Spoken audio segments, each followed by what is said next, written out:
this is the first virtual public meeting that RACER Trust has had. As we say, we much prefer an in-person type of interaction. And we ask that you be patient with us as we kind of navigate through this. If anybody watching is having some, has a suggestion or comment on how we can facilitate this a little better next time, please let us know. We do anticipate that we'll probably have another public information meeting in the spring. We might very well still be doing meetings virtually, but we just don't know. So before we get started, and Bill, you can transition to the slides there. There's just a couple housekeeping issues, and so all of the folks who are attending will notice that your microphones are muted, and while you can see us, we can't see you. Again. This is our first time doing a type of public informational meeting via Zoom, and we know it's a little difficult for the audience, but we're going to provide as much information and try to answer as many questions as we can. One of the things that I would like to let the public know is that at the bottom of your screen, your Zoom screen, there's a Q&A button, and that's going to be the mechanism by which you will be able to ask questions. I will be reviewing those questions, and I will relay those questions to our panelists. So again, throughout this presentation, feel free to ask them. We're going to do question and answer toward the end so that we continue to have a flow of the presentations. And so if I see more than one of the same question, I will probably summarize and just say a number of folks have asked those questions. So we'll try to get to as many questions as possible. Next slide, please, Bill. So this is kind of the agenda for this evening. I have, mentioned and introduced all of the people that will be giving a presentation. We are going to start with Al Taylor from Eagle, and we're going to end with Grant Trigger, who's our Michigan Cleanup Manager for RACER Trust. Again, Kevin Lund from Eagle and Jim Henry from the Genesee County Health Department, they will be there and available to answer any questions as need be. Bill, next. One of the things we've also done is put all this information on our RACER Trust webpage. That information is up there now in case you want to take a look at it later or download a copy. If there's something on there that you're not sure about or you have a question, we are recording this webinar and we will put it on our RACER Trust Buick City website as soon as it's available. That allows you to, go through the webinar again and look at the materials. The website address is on your screen, racertrust.org/Buick City 18. In addition, we also have a fairly substantial mailing list. If you are not on our mailing list and you would like to be on our mailing list, you can either send me a private message or you can send an email to Bill Callen at bcallen@racertrust.org. That's BCALLEN at racertrust, all one word, .org, and provide your contact information and we will add you to our list. I'll mention that at the end as well. One of the things that we've done, we hear a lot of things about PFAS, PFOA. We've posted a separate slide that talks about PFAS. That slide's also in our presentation as well. But that gives a lot of information about PFAS and the different variations of PFAS. Bill? So for the folks who haven't been on this journey with us, a little bit about the RACER Trust. The RACER Trust was formed as a result of the bankruptcy of General Motors in June of 2009. At the time, when RACER was formed in March of 2011, we became the owners of 89 former GM locations in 14 states. As you see on the screen, 44 million square feet of industrial space, 66 buildings, and 7,000 acres. Michigan was by far our largest holder of the industrial property. We have 36 sites with funded environmental cleanup, and Buick City is one of them with approximately $33 million available for cleanup. As the screen says, we have approximately $19 million remaining, and we have monitoring responsibilities out to the year of 2060. Bill, thank you. So, our mission, our RACER Trust mission is twofold, really. It is to, help those communities that have been impacted by the closure of General Motors by providing safe, efficient environmental cleanups. But we also have a redevelopment side.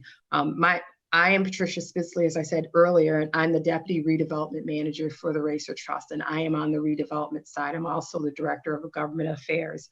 Our redevelopment manager is Bruce Rasher, and our transaction manager is Steve Black, and that makes up the redevelopment side of the RACER Trust. Our mission is, again, to conduct safe cleanup and reposition those properties for redevelopment and sale, helping create new jobs, bringing in new investment, and local tax revenue. Bill.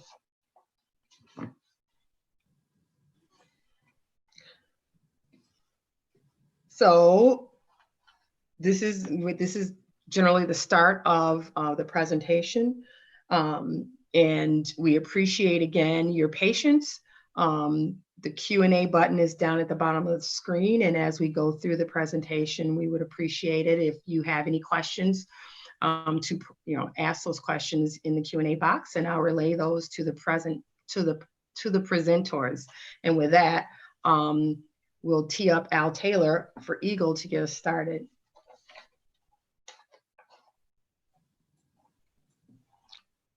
Al?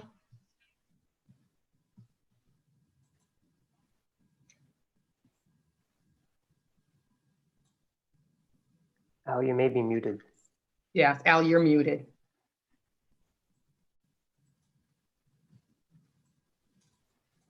There you go. Okay, good. All right, so that technology conquered, let's move on. My name's Al Taylor. I am the manager of the Hazardous Waste Program for Eagle in the Materials Management Division. I've got Kevin Lund and Dale Bridgeford here, who are on the RACER technical team for Eagle. Also, I think out in the virtual land out there, I think Stephanie Kammer and a few other people from Water Resources Division are also watching. If you have questions tonight that we can't answer, we will capture them. You will get answers to them. Clearly, this is a large site. It's got a lot of stuff going on, and we want to be as responsible as possible. And we do appreciate the opportunity to participate in RACER's public information meeting here.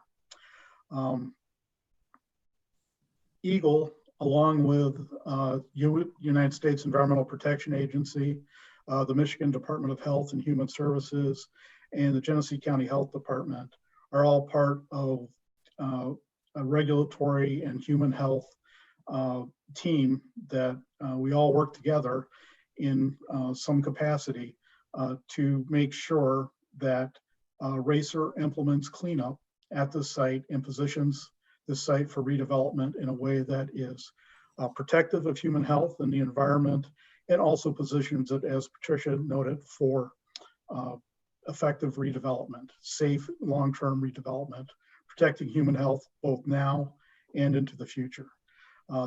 This is a very big job. It's a very large site. As we're looking at a drone picture of the Buick City site looking to the south. This is about only half of the site looking toward the north end. There's a couple things I want to point out on this photo. I don't think you can see my cursor, but if you look right below the R in October, there's a white building there. That's the Lear Corporation there, which is a part of the former RACER Buick City footprint, and that has been successfully redeveloped and is in operation. That was a great achievement by RACER and EPA and Michigan. Couple other things I want to just point out, and again, the scale of the site is pretty large, but kind of just to the north of that area of the Lear building area on the other side of Hamilton Street. We're actually, this drone footage was taken by one of our Eagle drone pilots, and this particular shot is looking to the south and toward Hamilton Avenue. So just to the north of the Lear site is an area that Grant Trigger is going to be talking about, where a successful source area identification of per polyfluorinated alkyl compounds was found and is being delineated by RACER. This is, in our view, a very good thing. We actually go out and actually investigate and hunt for these areas of contamination so we can cut them off and prevent them from getting into the sewer system and into the river in this case. So we are pleased that this has been found. Unfortunately, it is a good sized high concentration source area that needs to be addressed, but that is part of the cleanup process. So the other part I wanted to point out here is this brown square, which is kind of directly below the T in October on your, so right there, yeah. And that's an area where soils from I-475 construction that RACER was able to chemically analyze and characterize before they were dug up during the road construction activities with oversight from Eagle. A large volume of clean soils that can be used for redevelopment of the site, which is a very valuable thing. It'll help reduce the costs of redevelopment and reuse a great resource. So I bring up the soil pile here, and I'll talk about it a little bit further on in the conversation, but soil will continue to be accumulated on the site. The soil will be tested before it is brought on the site. And once it's on the site, it needs to be controlled until it is reused, because it is not permitted to let that soil cause a sedimentation problem or a blowing dust problem or anything like that. So you probably have seen some of the soil coming onto the site, and you'll probably, hopefully, see some more coming on over the next couple of years. Next slide, please. Okay, so the Eagle role in this site. This has changed a little bit recently. Previously, for the last almost decade, EPA has been the lead agency for corrective action at the site. This site is a site where hazardous wastes were generated and managed, and that subjects them to the Resource Conservation and Recovery Act, or Part 111 in Michigan. RCRA, or Resource Conservation and Recovery Act, is a federal program, and it has stringent regulations for cleanup, and it Michigan is an authorized state by EPA to implement the RCRA program. Part of that process, EPA and RCRA divide up the sites for lead role on those sites. EPA was previously the lead for the site, but because of the identification a couple of years ago of PFAS at significant levels at the site, and because of Michigan's relatively stronger PFAS regulatory program and the redevelopment aspects of the site, it was determined that it would be better for Eagle to move into that lead position, with EPA providing a strong backup role for that. Tremendous amount of work was done by EPA over the last 8 or so years to help characterize contamination at the site. And we're just going to build on where EPA has brought us to, and EPA will continue to be an active partner at the table. In addition to PFAS, there are a number of other contaminants at the site. It's not just a PFAS problem. EPA and Eagle are committed to ensuring that we get a comprehensive solution for this site. We're not going to clean up NAPL or non-aqueous phase liquids in one part of the site where we have other contaminants.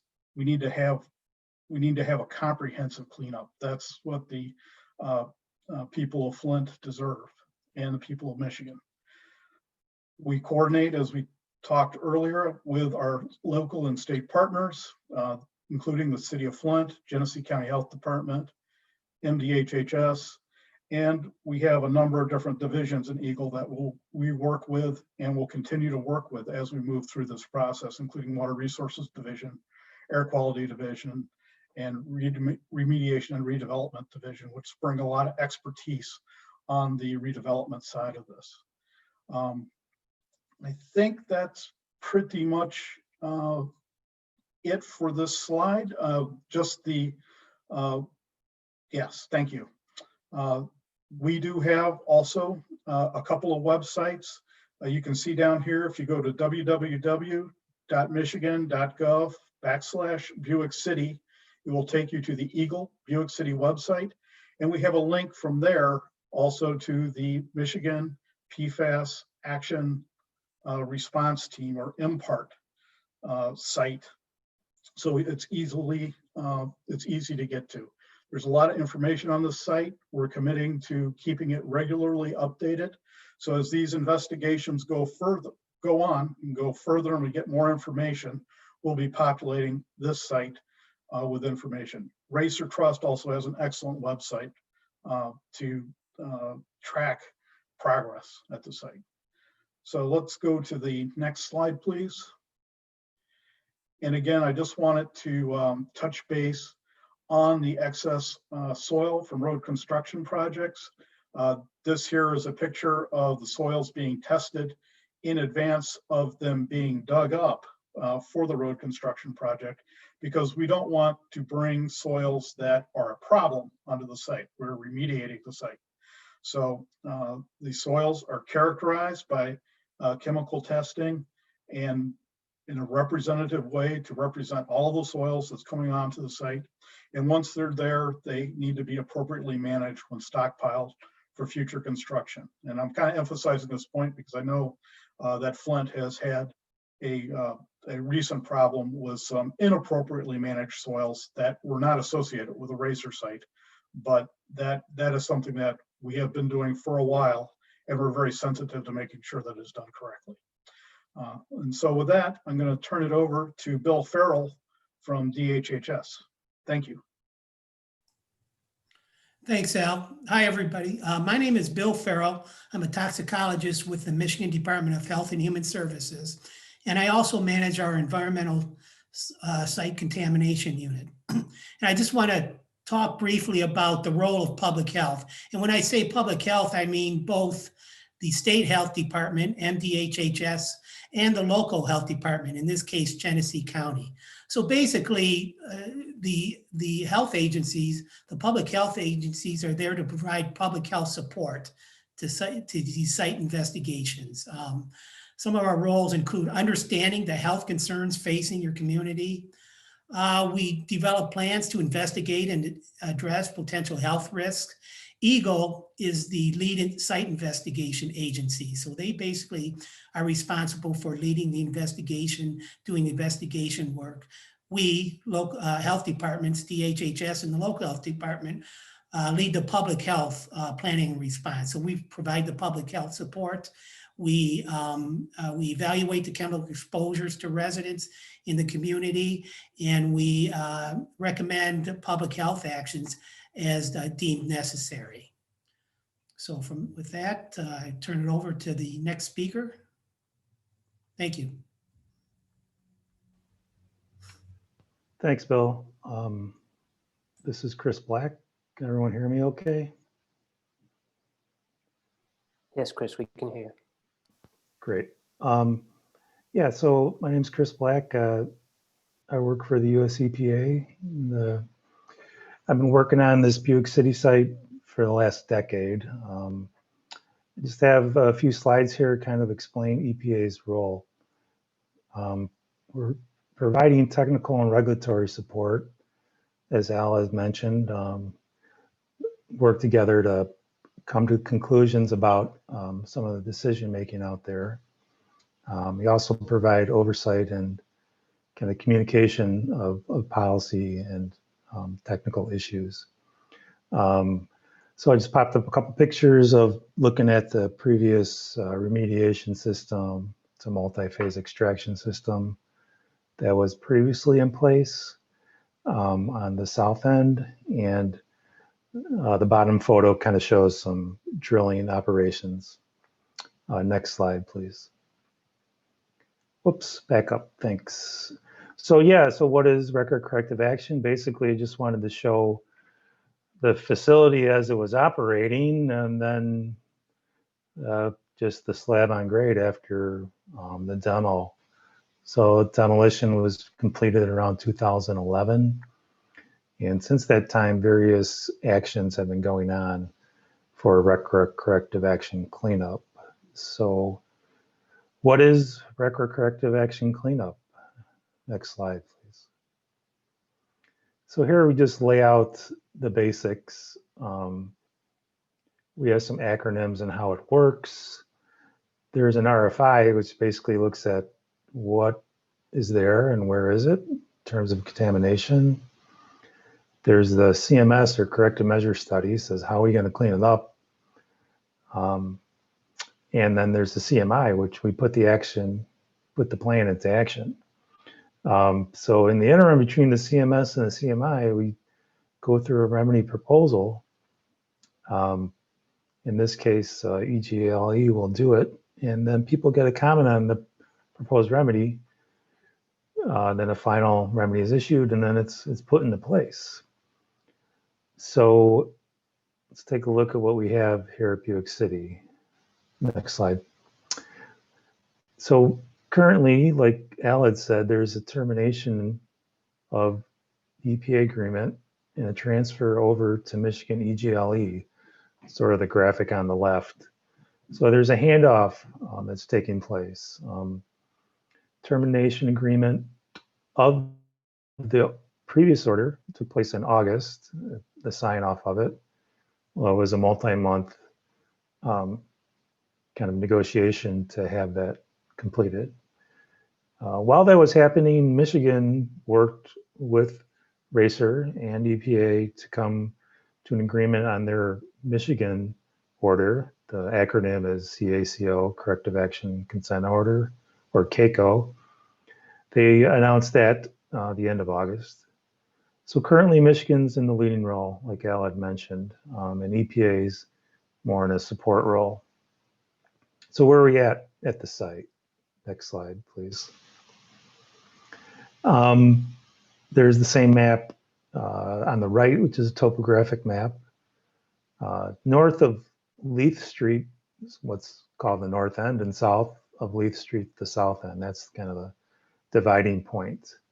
The south end order under EPA is the decision was made to clean it up and how to clean it up. And that is moving forward and is in large part completed. What's yet to be proposed for a final completion of the remedy is the north end. So last December, EPA got to the point of drafting a proposed remedy. Was not implemented because the transfer was agreed to, and now Michigan is going to carry forward in large part that proposed remedy. Next slide, please. Like Al had mentioned, there's a lot of different aspects to this, not just the PFAS portion that RACER is having this meeting about. So just had a general slide showing their soil cleanups and excavations that have taken place.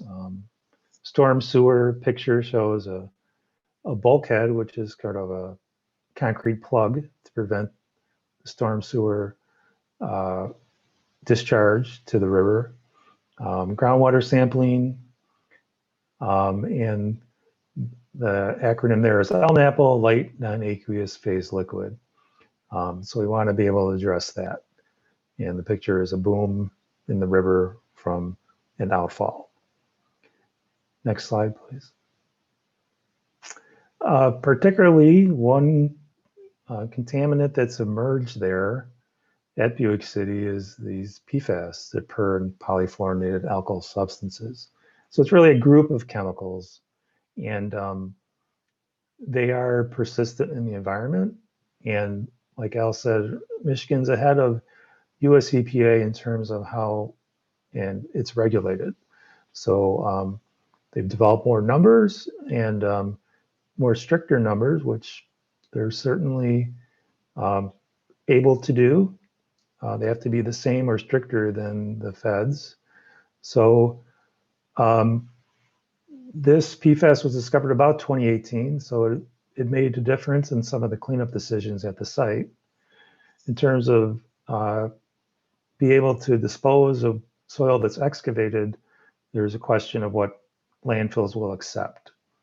So those regulations have not been fully developed, so there's some ambiguity as to if they can be disposed, and if they are, what the liability is. So that's an issue. The other emphasis I put in the last bullet was basically no drinking water is impacted at Buick City with PFAS.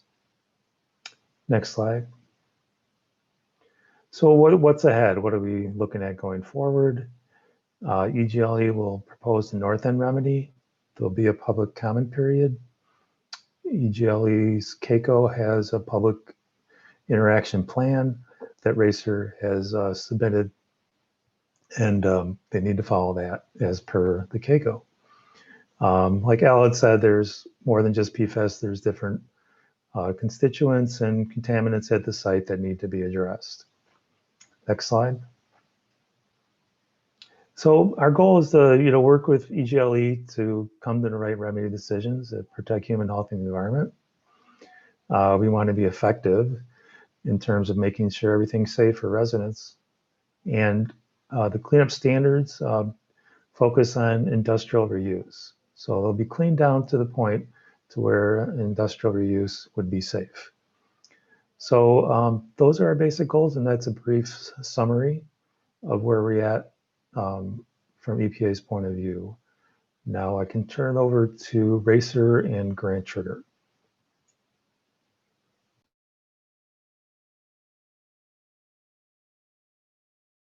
Before Grant begins his presentation, we have a question for Bill Farrell for the Michigan Department of Health and Human Services.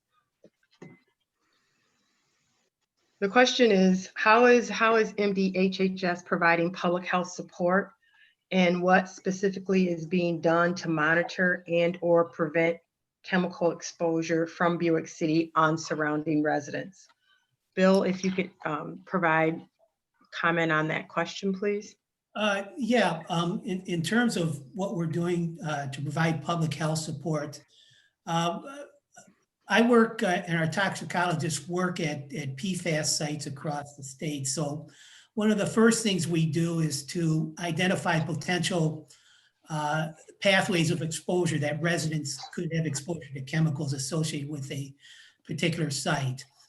And in this case, one of the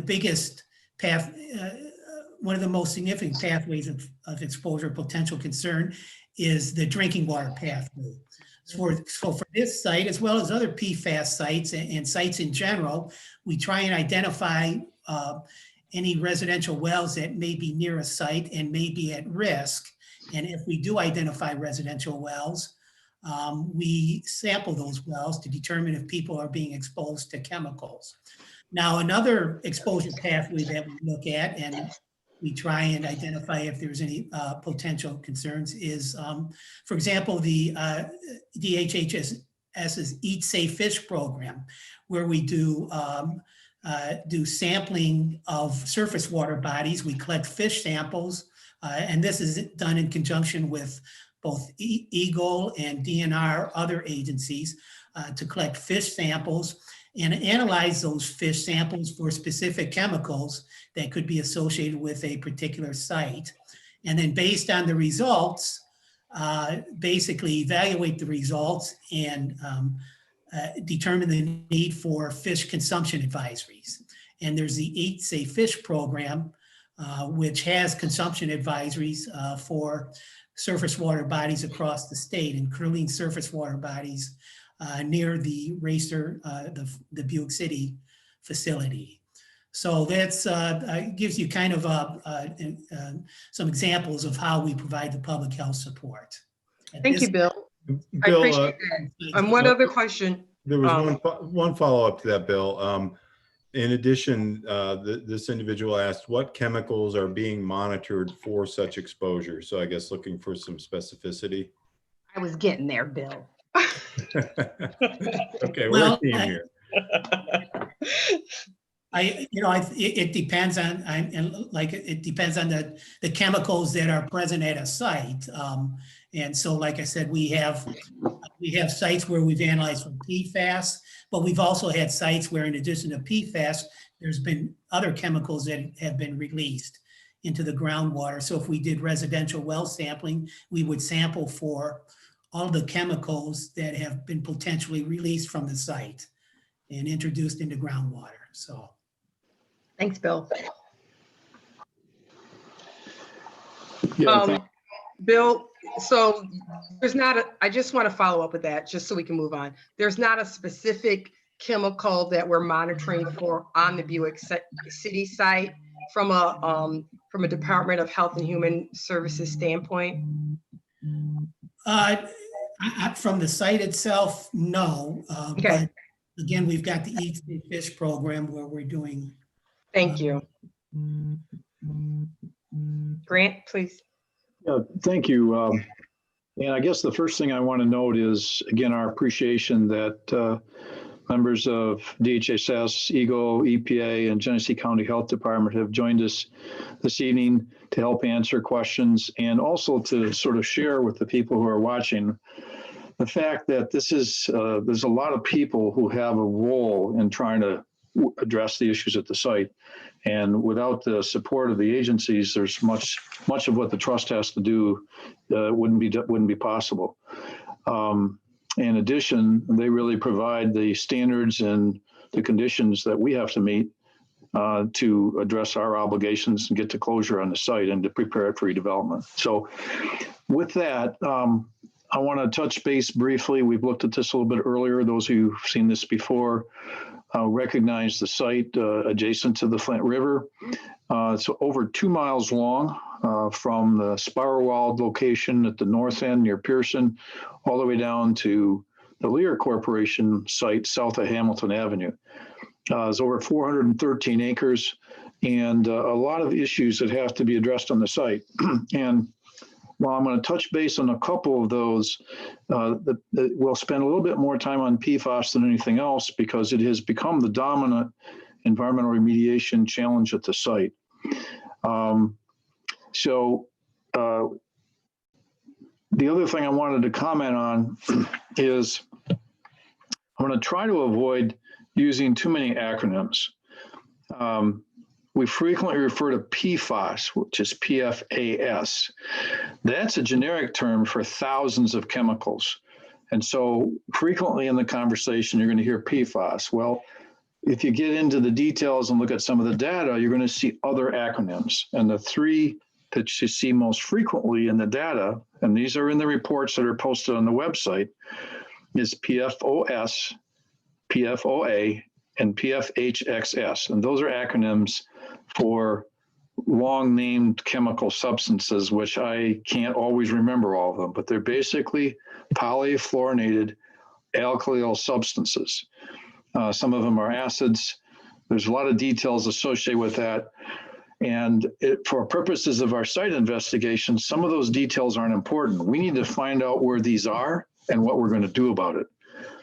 The other thing I wanted to mention is that the state of Michigan on August 3rd, just recently adopted new standards for drinking water purposes. Some of them are directly applicable to the work we're doing, some of them are not. But for purposes of our site investigation, we have to keep track of the individual substances. And I've made a note of this. You can refer back to it later if you'd like to, but you'll hear multiple references to PFAS, which I'm going to use as a general term during the course of the discussion. But recognize there are more than one PFAS that we have to deal with at the site. In addition, we've also provided this chart, which I'm not going to spend much time on now. We've used it as a handout in the past. If you've been to our earlier public meetings, we've shared this with you. This is provided on the website as a separate page. So if it's something you want to refer to, print it out, take a look at it. It basically explains some of the key concerns about PFAS and the primary sources of PFAS. The other thing I wanted to mention, and in our discussions with Jim Henry at Genesee County, he felt it was important that we remind everyone that the Flint River is still subject to a fish advisory. This sign is posted near the corner of James P. Cole and Hamilton, near the river, and it identifies, again, something that Bill Farrell had mentioned earlier. There are limits on the fish that should be eaten from the river. And only with the exception of carp, where it's suggested that you not eat it if you're pregnant or on younger children, that you can eat fish from the river, but it's limited in quantity. And it's very important to recognize that. And that's for a combination of PFAS issues as well as mercury. We've provided this illustration because a lot of what we're going to talk about later is the fact that when you have contamination in groundwater, that groundwater moves below the surface of the ground and sometimes leaks into storm sewers and sanitary sewers that are buried deeper than the level of the groundwater. And that's why we're concerned about addressing PFAS coming out of the storm pipes into the river, because it's generally, based on our work thus far, result of contaminated groundwater that leaks into the stormwater pipes. And that's an important thing to remember as we continue our conversation, because it really affects so much of what we do. When we get down to Hamilton, there is a sanitary sewer. And in that sanitary sewer is also below the level where the groundwater is, and groundwater contaminated with PFAS is entering that sanitary sewer. That's one of the things we're working on right now. And it helps, I think, sometimes to get a sense of, it's hard to tell sometimes when you walk around the site on concrete slabs. Well, what are we talking about here? We're talking about contamination that's moving through the groundwater below the surface. You can't see it. That's why we have to do all this testing. I also wanted to mention, because we've talked about it before, there are 15 different locations along the river where there are stormwater pipes that discharge to the river that are connected in one way or another to the site. We're pretty confident that the work associated with 1, 2, 4, 5A, 7, 7A, and 8 have concluded that there isn't an issue to be concerned with respect to those. In some instances, we have to do some resampling when the water level in the river is a little bit lower, because we can't sample the stormwater outfalls when they're below the water level. 3, we're going to talk about in a few minutes, and 12, we're hopeful has been addressed. We have further sampling on 3 others, and the main focus we have associated with PFAS, we'll get to later in the discussion, are outfalls 10, 11, and 13.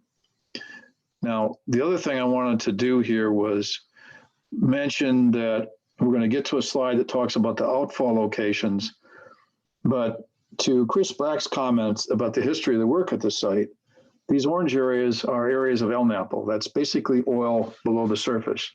We're factoring the presence of that oil material in part of our remedial strategy as well. Some of that LNAPL has leaked into the storm sewers as well. And that's also being addressed. We continue to keep our eye on that, if you will. I wanted to pause with this slide for a moment. And one of the things we've tried to do because of the virtual presentation is we've tried to create slides that are readable. If you go to the Buick City 18 website, that we'll cite the name again before we complete this, and look at the technical documents, we've provided on that website a complete copy of the technical reports we've given to the department. There's a lot of detail in those. There's squares with sample data information in them called data boxes.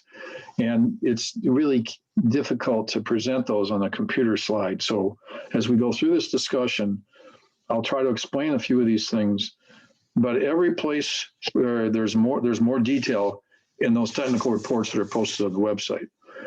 So I just went through and listed those outfalls.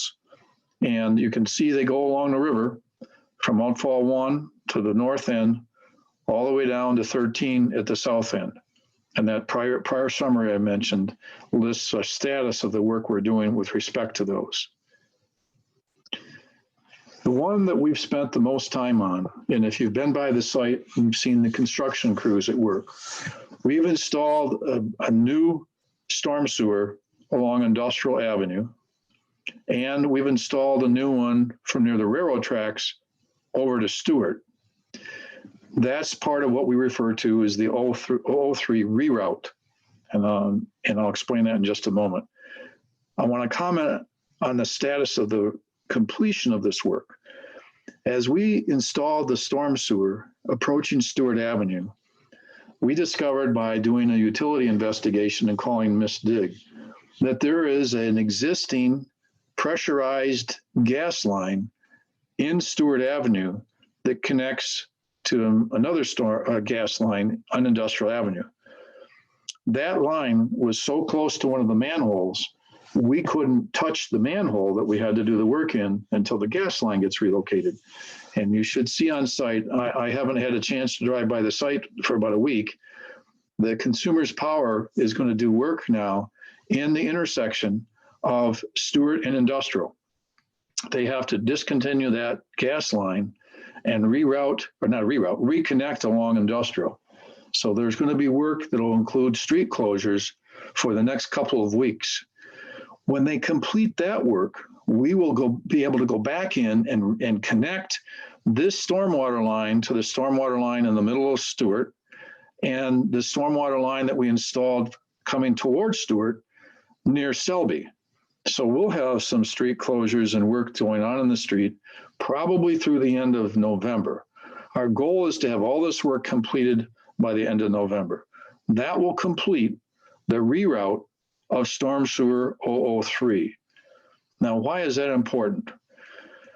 We connected this storm sewer to this location in what's outfall 2, and you can see the yellow dotted line carries out to the Flint River. That's the location where that stormwater pipe discharges to the river.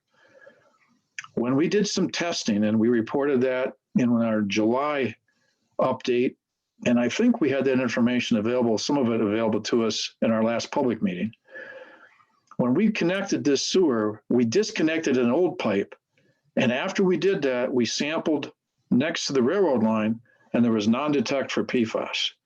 So we're hopeful that when we complete this process, there won't be any further discharge of PFAS from the site through that storm sewer. And I should make a note, what you see in blue is brand new sewer pipe that is sealed connections, a special pipe.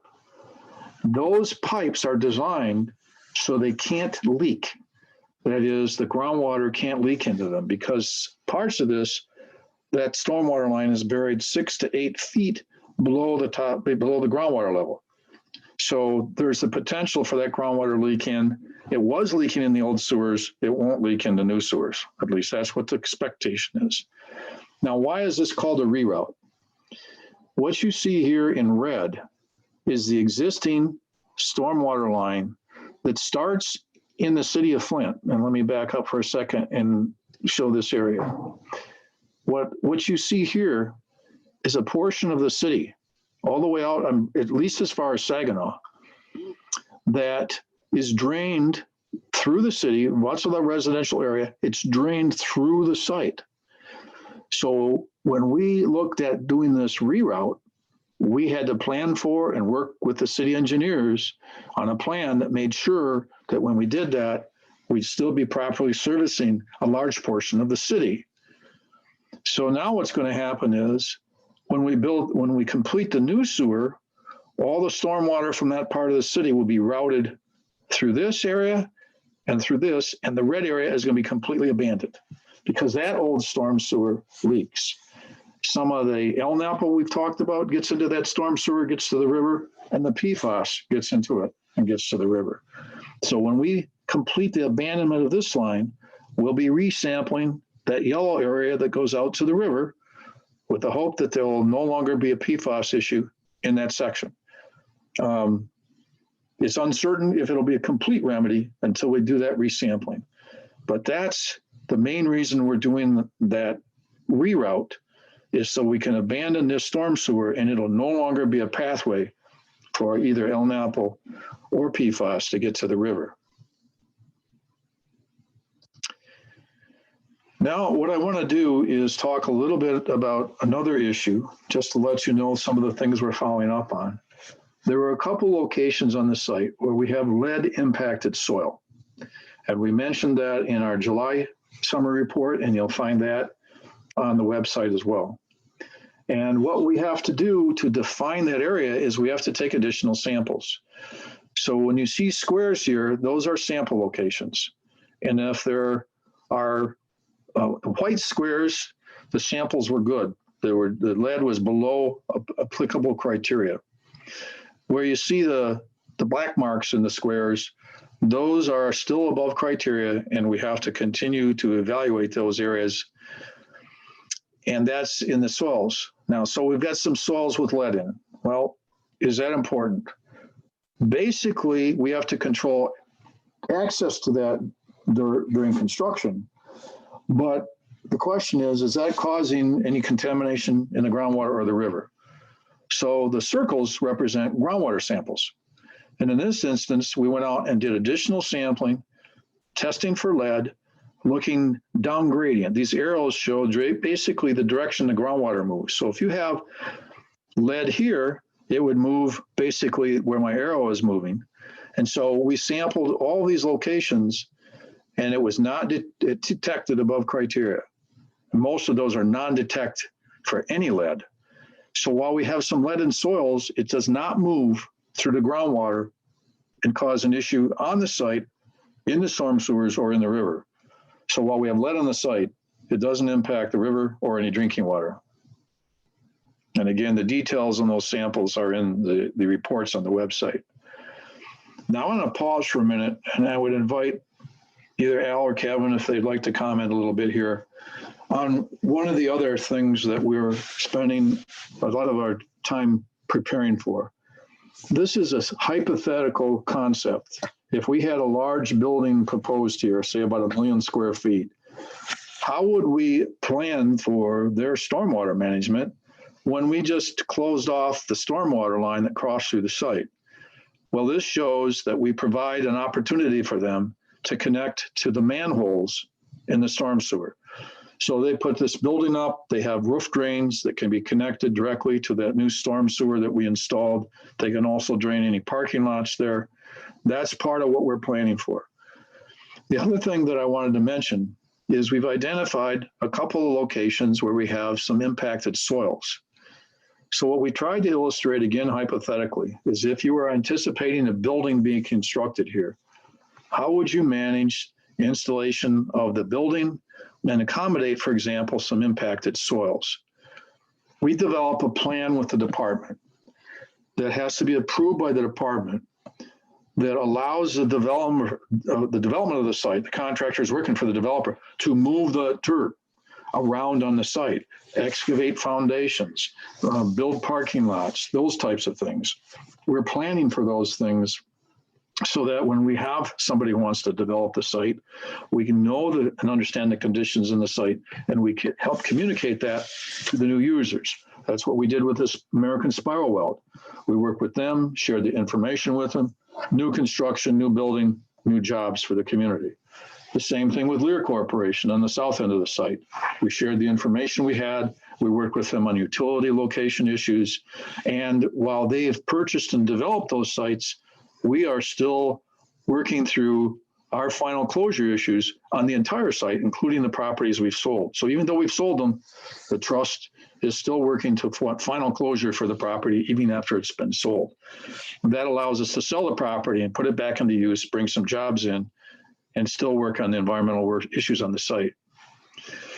Now, I know we cover a lot of things, and it may be a little bit dry in some respects to listen to some of these types of webinars and virtual meetings. And I apologize for that. It's sometimes easier when you can have a little better interaction. But what I want to do now is talk more about PFAS.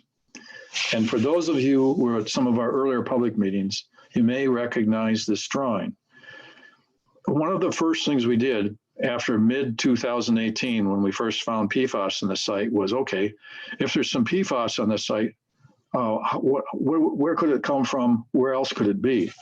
We initially sampled in an area near Stewart that was believed to have been used for training for firefighters.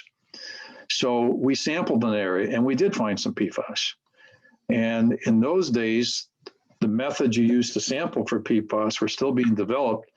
So Chris Black actually came to the site with one of his people and split samples with us. EPA collected some samples, we collected some samples, we had those analyzed, and the result was we found some PFAS in that area. So the question is, well, where else could it have been? Well, right near Stewart, in this location, is the former wastewater treatment plant that GM used to treat a variety of things from the site. So we thought, well, if you have it in water and treatment processes, it could have ended up the wastewater treatment plant. Sometimes PFAS is found and used in painting operations, and there was a suspected painting operation near Leith Street and the railroad. We found a location that was referred to as pickling and enameling. Now, this was probably, maybe the 50s, the 60s, because there's not much enameling done anymore. So those were processes that we found, well, could it be there? Well, then we also had Building 44, which had assembly, and there was a reference to a paint shop. Well, maybe there were some paints there. That led us to do sampling from one end of the site to the other, identifying those particular areas. And in Gilling, over here, near James P. Cole and Hamilton, we also sampled some areas there. That resulted in some initial sampling in 2018 that has gone. Hey, Grant, can I interject real quick? Yeah, go ahead, Chris. My little comment is that when we did sampling in the firefighting area, EPA split samples and ran it at our lab in Chicago. And the big message there is that the samples matched, EPA samples matched RACER samples. So we had confidence in the sampling method and the lab methods, that they're consistent and accurate. So that was the message I want to say. Yeah. Thank you for that, Chris, because I should also note that when we completed that, between what EPA had sampled and what we did, we used 3 different methods. We put a report together that compared those results and shared it with Eagle, and that was one of the first efforts made to compare the different methods. So thank you, Chris, for that additional note. We appreciated that contribution from the agency. So as we started to do this analysis up through the report we just submitted, this is a representation of the different locations where we've sampled for PFAS from basically late 2018 to 2019, pardon me, 2020. We ended up focusing on Building 44 area. And if you recall from the earlier drawing, this looked like it may have been a paint shop operation. And here's how the sequence went. And we've tried to lay this out to show how the site investigation has evolved and why it's important that you continue to do this type of sampling. These samples were collected in 2018, late 2018. And you can see where the yellow is. And as you see these pictures coming forward, track the colors. White is no problem. Green is a little bit of contamination. You got the blue, the yellow, orange, and red. and the highest contamination is represented by red. So here is at late 2018, we had a high sample that's represented in yellow. And with some other issues we were doing with the outfalls, we were proceeding with that work and then found ourselves thinking, well, we need to go back and look at that area and take some more samples. These are just groundwater samples at the time. So in early 2019, we put 4 samples right around that earlier sample. And you can see we got additional yellow. We got a light green here, not quite as high a concentrations. And I want to also point out the arrows that we've listed here generally show you the direction of groundwater. And if you remember before, we looked at lead, we know groundwater moves. So we were trying to identify what contamination may be moving where. So we have contamination here generally moving toward Hamilton Avenue.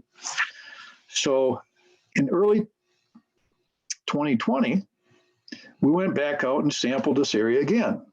So that's the initial sample location. Now we've sampled some more around it and we've got some more yellows.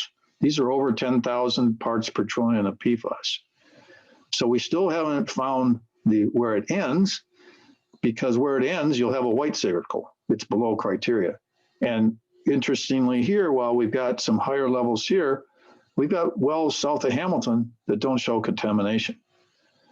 So we completed that sampling. So middle 2020, these are the results that we've just submitted with our September report. We sampled additional rounds. Now you see red. Now we're hitting high concentrations in groundwater, some very close to the right-of-way in Hamilton Avenue. These are high concentrations in groundwater, and recognizing that we continue to get higher concentrations, we have to do more samples. So we have another work plan prepared where we're going to do more sampling, continuing to try to find where those yellows, the red it stops. We want to find loss contamination on the borders. And you can see we've got these circles with the black marks in them. Those are proposed monitoring locations and additional wells that we plan to install in the next several weeks.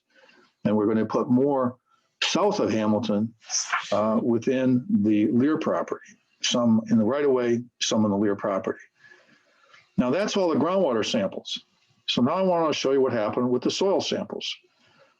The initial sampling we did, and what Chris mentioned back in April 2018, we were sampling existing monitoring wells and sampling groundwater.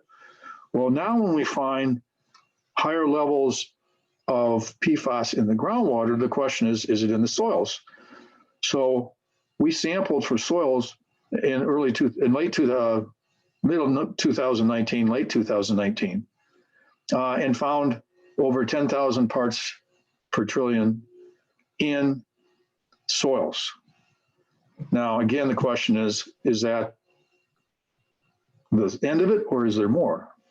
So we went out in early 2020, January through June. We sampled again in this area, and again, we've got concentrations in the soils, but now we're hitting higher levels. Again, is that as far as it goes? So we sampled again in late 2020. When I say late 2020, we're talking about July through August. I guess it's not late yet. And you can see the area where the red squares is expanding. We're finding more of it in the soils. And again, our need is to understand that better.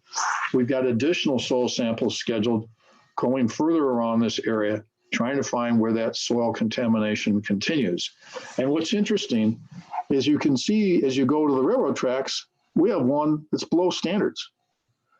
So that tells us that we should find the end of this higher concentration area somewhere around the railroad tracks, but we've got another high level here.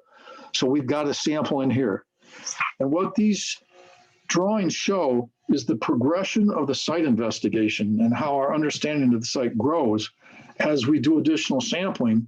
And when you evaluate the samples you have, that helps you figure out where do you go next.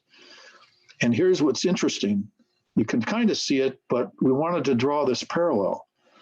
Look at the groundwater samples on the left and the soil samples on the right. There is an association between PFAS found in the soils and PFAS found in the groundwater. The soils aren't migrating, but the PFAS in the groundwaters is. And what we're finding here is, while this doesn't show the different depths, we have got different depths of PFAS at different levels. So it's more complicated than it's illustrated here, but that gives you an idea of the evolution. And as Al Taylor commented earlier, while on one hand, we'd rather not have concentrations this high, the fact is what we're doing is narrowing in and focusing on a primary source of PFAS on the site. That's what we've got to understand better. And we need to understand it better so we can properly design a remedy for it. That's really a key issue for what we're evaluating right now, is that source area. Now, here's why this is important. And here's where I want to come to. Okay, this shows in both cases additional samples that we're scheduling over the next few weeks. Now, I want to pause for a minute and talk about why is understanding that source area important? Because what we have in Hamilton Avenue are 2 storm sewers and a sanitary sewer. The green line is a sanitary sewer that drains to the east and ends up going down, following a line to the Flint wastewater treatment plant. The purplish line here is outfall 11. That comes down to what was the former railroad right away, travels down and goes to the river. The blue line that you see at the top is 10. That's along the edge of the property, crosses over and heads out to the river.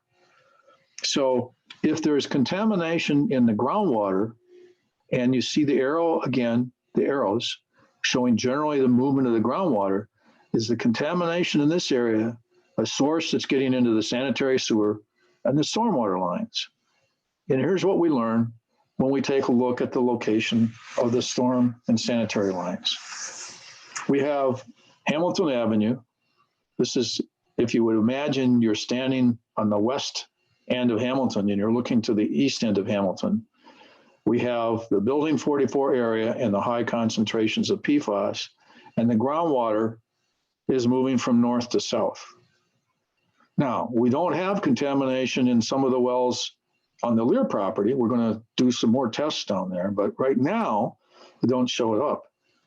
So is it possible the contamination is leaking into the sanitary sewer, the storm sewers, and then going to the wastewater treatment plant and the Flint River? That's why we got to understand this area better and evaluate these storm sewers further, because we've bulkheaded off connections to both the sanitary sewer and these storm sewers, but there's still PFAS in both. And so when you look at a little bigger picture now, again, here's the Lear property. We're on Hamilton looking to the east toward the river, that sanitary sewer ends up connected here going to the city wastewater treatment plant.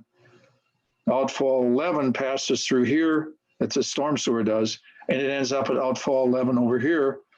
And this line, 10, ends up at the river here.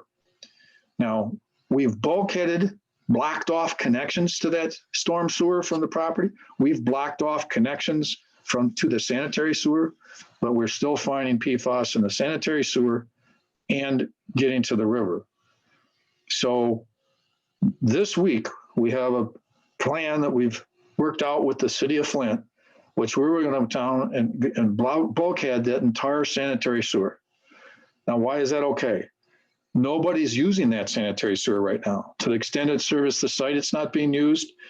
And the city came out and did a dye test along here. That's a test where you put some color in the water and then track where it goes. There is no use. That sanitary line doesn't connect to this one. And the area that's being served by sanitary is being served by a line there. So we're going to bulkhead this line off here. We're hopeful that will drop the level of contribution to the wastewater treatment plant. We're evaluating bulkheading off further sections of outfall 10 so we can stop the contribution coming out to the river at 10. So that's understanding this is the south end of the site, the relationship of that groundwater contamination to those utilities, which could be carrying, or likely carrying, this PFAS out to the river. We've got to work on this area. This is the area that we understand better, and we may not have our testing done because, as I mentioned, we're planning to do these additional samples. Let me pause one more. Where these circles are with the black spots in them, those are wells and soil and groundwater samples that are going to be collected in the next few weeks. When we're done and we get that back, we're going to have to end up spending more time. We may have to do more sampling out there. I expect, given the amount of sampling we've done and the uniqueness of PFAS, that we're going to continue to do sampling.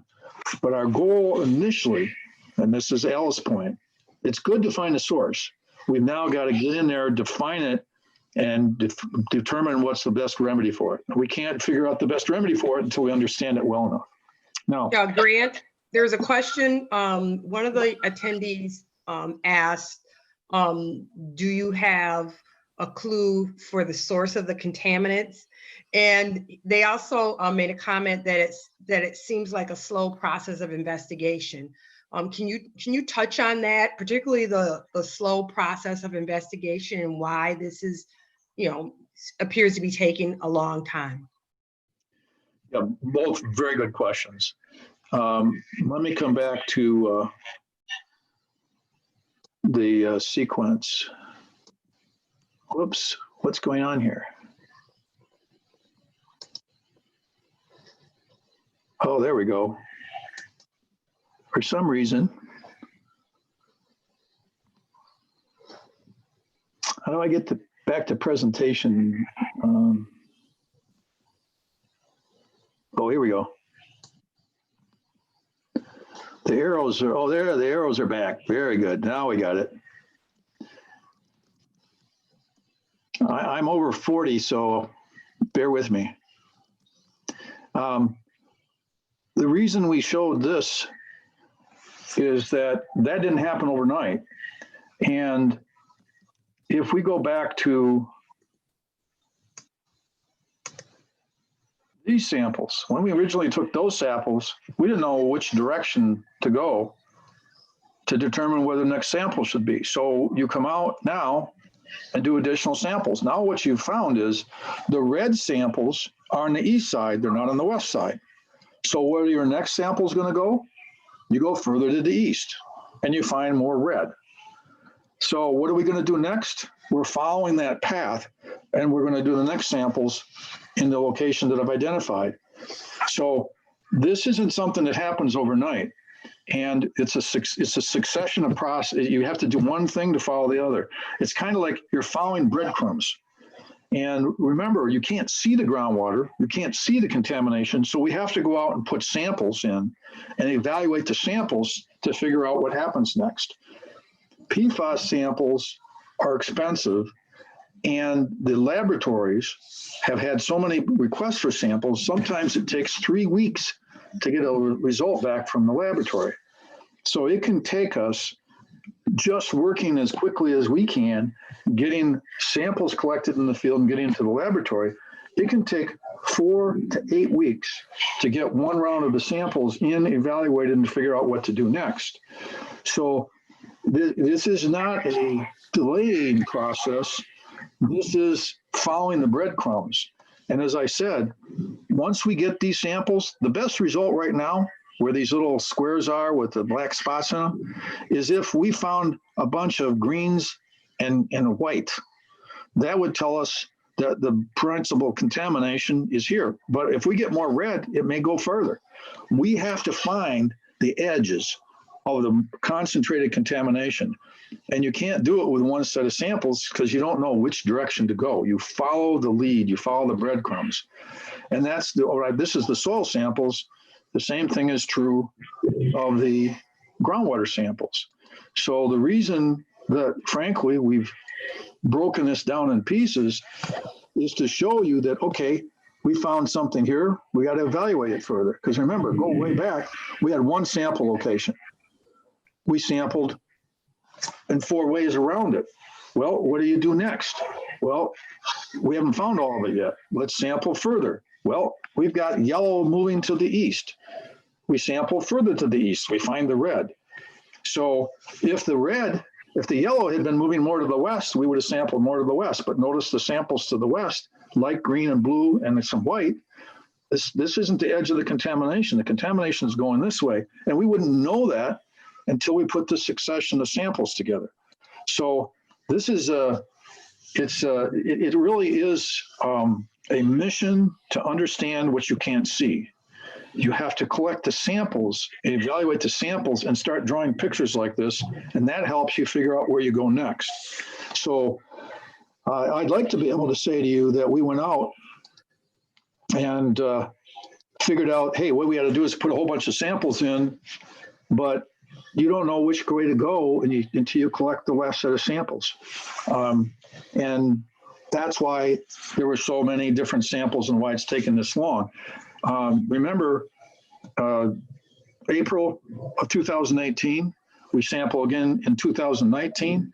We sampled 3 times in the last 12 months. We're going to be sampling 4 in 12 months, basically 4 to 16 months. And we have Arcadis sitting in, and you know, if I could ask them to tell you how much I've pressured them to keep this process moving, to get the samples analyzed, to get them turned around and get the field crews scheduled, they'll tell you we're working pretty fast. And I would refer back to, you know, the department may want to add a supplemental comment on that fundamental question. Now, I'm taking too long. I want to get to some more questions if you have them, but let me come back to the question of where do we think this stuff came from? When the trust took over these properties, the old General Motors was gone. It was dissolved in bankruptcy. We don't have old GM employees who we can talk to about this site. That's just the condition of the bankruptcy. So what do we have to do? We have to look at old documents. We've got consultants who've been working on the site for some time, but they didn't operate the site. We were given somewhere between 8,000 and 9,000 banker's boxes of documents. So when we started looking at the concentrations out here, we have the same question. Where did this come from? If you look at this area, and we go back to the slide I showed early on, we looked at some of the historical operations, and Chris Black was with us during the part of those discussions. We figured out what kind of places might there be contamination. We started looking at the wastewater treatment plant, the firefighting area, the painting areas, and building 44 because it had a paint shop in it. So we suspected that there could be something there, and that's why we looked in that area. We didn't find anything nearly as much in these other areas as we did in this area of building 44 that we're talking about. Now, how was it caused? The best we've come up with is something associated with a painting operation and an underground storage tank area and a material called flow coat. We don't know anything about the flow coat yet, except we found a reference to it. So I asked the person who's been indexing these documents, who's been working on that process for about 2 years, can you find anything with respect to flow coat, building 44 in those documents? And it took her about a week to go through the index. And I got an email literally at 11 o'clock this morning with a flow coat tank closure report. I haven't read it yet because that was just 11 o'clock this morning. I suspect that this material was being used for an operation on the site and it got spilled. And then I suspect that's the principal source of this particular problem. By the time we have our next update, I hopefully will be able to give you a clearer answer of what we've learned from that investigation. But to a certain extent, how it got there is secondary to defining what's there and what to do about it. So we've got these efforts on parallel paths. We're focusing on understanding this area better, getting those additional samples, and from that, being able to say, all right, here's the area where this problem is. Here's what we know about it. What are the remedies that we can apply to this area so it doesn't cause any more groundwater contamination problems? Grant, we have another question that's kind of along that same line. We have 3 or 4 very good questions, but on that, go back to 36. I think the previous slide, how much of a concern are the sample levels in green and blue? And will more sampling be done to the west around the yellow samples, or are the future sampling just concentrated around the red areas? Now, let me go to the sample locations. There you go. Yeah. You can see that we are looking at, to the east is the main focus because that's the concentrated area. South of Hamilton along the Lear property. And we've also got some additional samples going to the west because the blues and the greens are also of concern. We have to understand those as well. I'm focusing on the red because that's the largest concentration. But we're not satisfied until we've been able to manage and understand both the greens and the blues. The greens are just over the standard, so they're not as much of an issue. The blue ones are still something we have to be concerned about. The whites and the light greens are generally good news. Okay, great. Thank you. Someone had asked the question before about the soils. I think it was Al Taylor that had mentioned the soils early on, but they wanted to know what was going to be the use of those soils. What is the expectation for use of stockpiled soil discussed earlier in the presentation from the highway redesign? And how do we know that they're clean? Yeah, well, let's answer the last question first. No soils come to this site unless we've sampled them first. And we sample typically for the common types of problems: PCBs, organic chemicals, oils, PFAS, metals. And we do an evaluation to make sure that the soils coming onto the site will meet all applicable standards. And in some cases, we have some flexibility to take some soils for fill that might have a little bit of contamination in it if we manage them properly on the site. Now, so all of them are tested. The soils, we have soils stockpiled on the site. If you drive by the site on Stewart, you'll see stockpiles of soils by the railroad tracks just south of Stewart. Those were sampled and came from construction work on DuPont Avenue, just west of the site. South of Leith Street, we also have soils that are stockpiled from 475. That's what Al mentioned earlier in that aerial photograph. All those soils were sampled, and we went through an extensive process with Eagle and MDOT to go through identifying proper means of sampling to ensure that those soils were appropriate for reuse on the site. So those all sampled. Now, if you look at this building footprint, this is 1 million square feet. The parking lot is a large parking lot. In order to prepare for those buildings, the site requires grading because there are a lot of concrete slabs out there, but they're at different elevations. So you can't just go out and build this footprint unless you level the site. So the typical means of developing this would be to take up concrete slabs. Those have been tested as well. They get crushed and reused as aggregate on the site, and the stockpiled dirt can get moved over and used to level off to create a building pad. And the soils are, we're finding soils that basically they don't need them at the construction sites, so we move them over and use them, hold them on the site to be reused. We did the same thing at the Coldwater Road site. We're building a berm around the stormwater pond there, and some of the soils from 475 went there to help build that berm. So these soils are an important construction material. And when we work out these arrangements, we typically are able to obtain soil free of charge. We may pay for some of the sampling analysis, for example, but that stockpile of dirt at Leith Street, there's about 80,000 yards of dirt there. And that will be valuable fill that will reduce the cost of the development of the site. Thank you.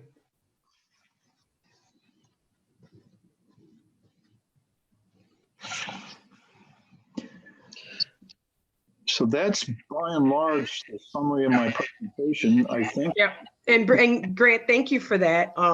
We also had a suggestion about doing an open call for information from former employees, and I, told the attendee that we would take that suggestion back and consider it and put our heads together on that. We have about 30 more minutes left. So I just wanted to kind of give you a heads up on that. Yeah, thank you, Patricia, and thanks for the question. We've actually had a chance at different times to talk to people who used to work at the site, and it's been very interesting. I'm hopeful that what we'll be able to do when we look back at these documents better is to be able to say, for example, if I said to somebody, hey, did you work on the site? They'll say yes. That won't be as useful as being able to say, anybody here had a past experience working in building 44 in the paint shop and know anything about flow coat. So as we understand these things better, we can ask better questions. So I think that's a great suggestion, and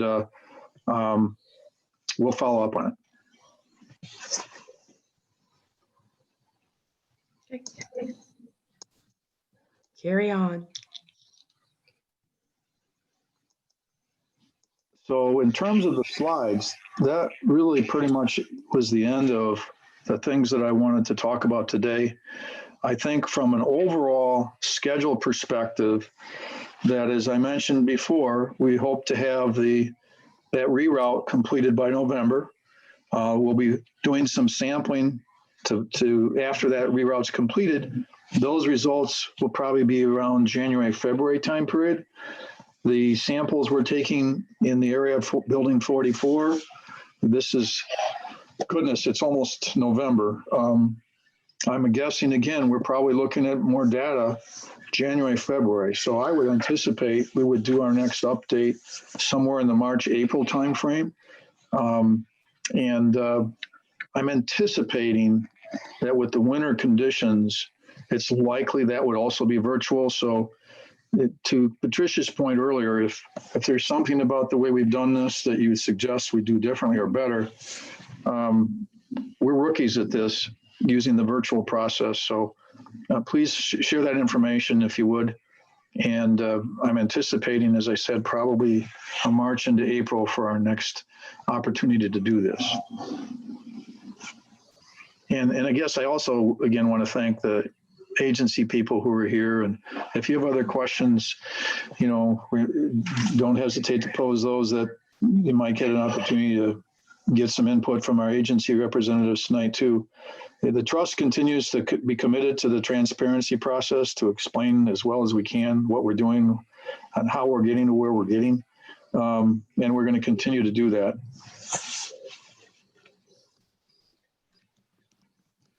Are there any, or is there any follow-up from anybody that's on our panel?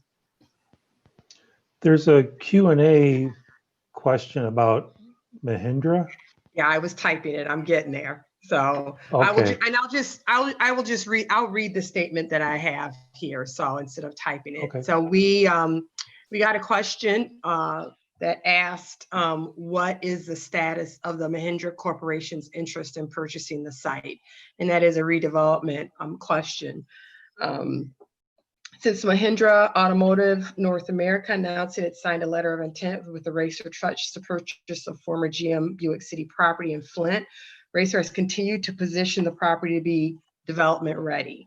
While RACER is disappointed by Mahindra's decision to suspend its plans for additional North American manufacturing capacity, the location, available infrastructure, access to rail, and highway transportation and local workforce for this property remain attractive to other potential investors. And so the short answer is we continue to market the property appropriately.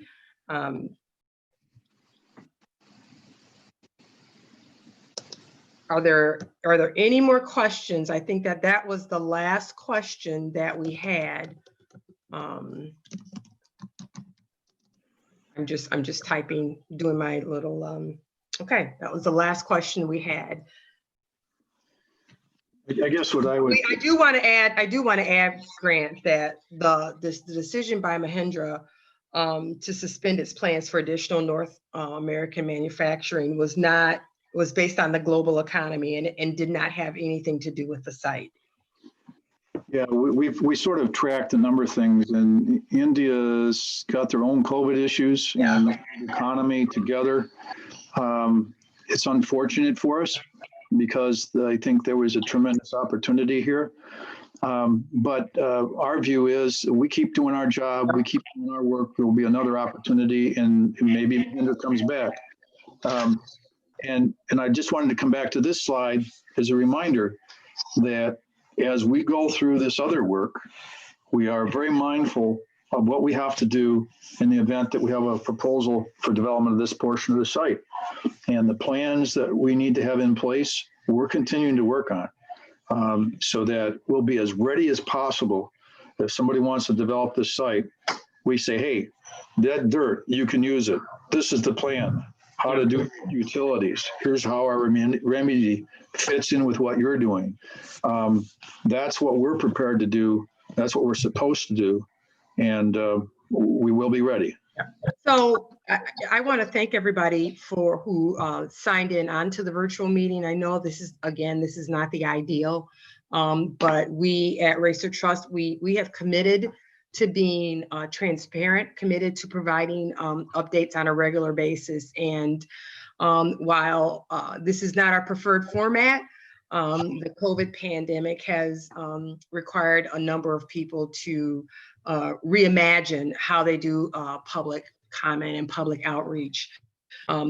We hoped in the spring when we hopefully do another one of these that it will be in a different format. I want to thank again Al Taylor from the Department of Environment, Great Lakes and Energy, also Kevin Lund, also thank Bill Farrell from the Environmental Site Contamination Unit in the Michigan Department of Health and Human Services.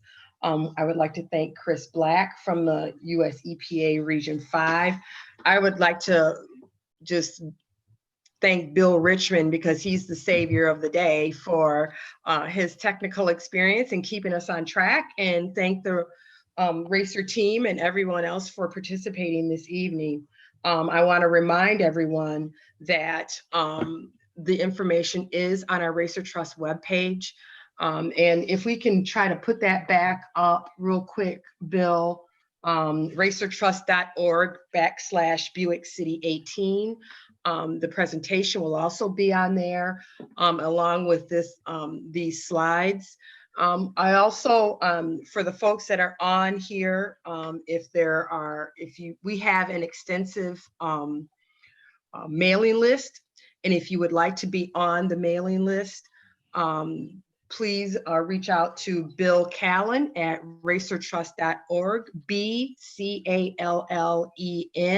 at racertrust, all one word, .org, and provide him with your contact information. And we'd be more than happy to put you on the list to receive regular updates. And with that, I think that we are prepared to be adjourned. Yeah, Thank you very much. Thank you, Patricia, for keeping us all in line. And thanks to the Arcadis people for sitting through with us. Man, we needed your help. Yep. Thank you, everybody. Yep. Thank you. Thanks, Chris. Good night. Thank you. Kevin, Al, thanks a lot. Good night. Bye-bye.